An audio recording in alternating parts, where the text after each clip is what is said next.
After the Bnei Israel have left Egypt and crossed the Yam Suf, Yisro comes and joins the Jewish people. He sees Moshe sitting at the table all day, waiting for people to ask him questions. There are long lines of people. And then, in Pasuk Kaf Aleph, Yisro says, there's a solution to your problem. Why don't you appoint levels of judges, with the lower cases can go to lower level judges, and the higher cases going to higher level judges, and only the most difficult problems come to Moshe to discuss. Rashi in Shemos Perakim Pasuk Aleph says Yisro had 7 names. One of his names was Yeser. Yeser al Shem she Yeser parsha achas Torah. Because Yisro added one portion in the Torah, his name is Yeser.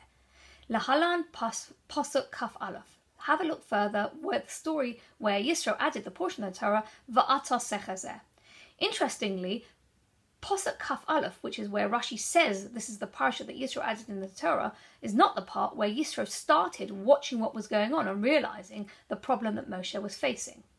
Rabbi Frand quotes Rabbi Meir Shapira and says that it's easy to criticize, but the portion that Yisro added starts from the words ואתה תחזה in Pasuk Kaf Aleph, because that is where Yisro gave constructive criticism.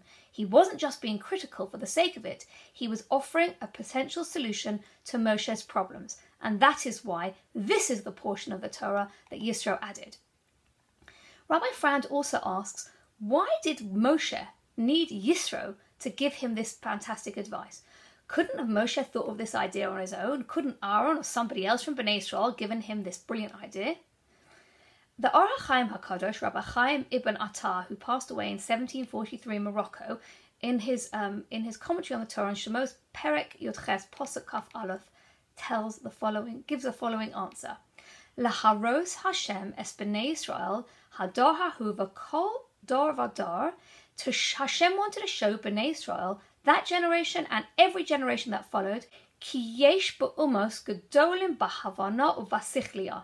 There are plenty of people in the nations outside the Jewish nation who have plenty of wisdom and things we can learn from. We shouldn't think that we know it all. We've got plenty to learn from other people.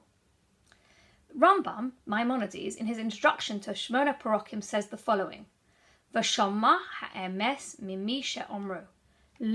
You can learn something from everyone. He learned things from great philosophers, and we can learn things from lots of people. Remember 2 things this week. If you've got something to say, your actual contribution only starts from the time when you give constructive criticism, when you can help the person somehow improve the situation they're in and not just criticizing for the sake of criticizing. And remember that we can learn something from everyone. Good Shabbos.